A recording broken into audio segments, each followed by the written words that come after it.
বসে যাবে 9 দিন পরে কবর গৃহের সামান নিতে কইর না কেউ ভুল। কবর জায়গা ভালো নয়, কবর জায়গা ভালো নয়, কবর জায়গা ভালো নয়। আমল দিয়ে কবর গৃহ সাজিয়ে নিতে হয়। কবর জায়গা ভালো নয়, কবর জায়গা ভালো নয়, কবর জায়গা ভালো নয়।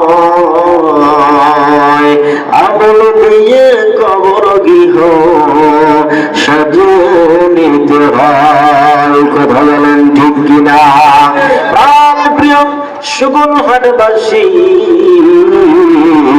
ও মুসলমান ভাইরা আমার, ওই কবরের মালসামানা নিয়ে কবরকে সাজাতে হবে। এখন কবরের মালসামানা কি? কবরের মালসামানা হলো নামাজ, রোজা, হজ, যাকাত। কবরের মালসামানা হলো আল্লাহর রাস্তায় খরচ করা। কথা বলেন ঠিক কিনা? এই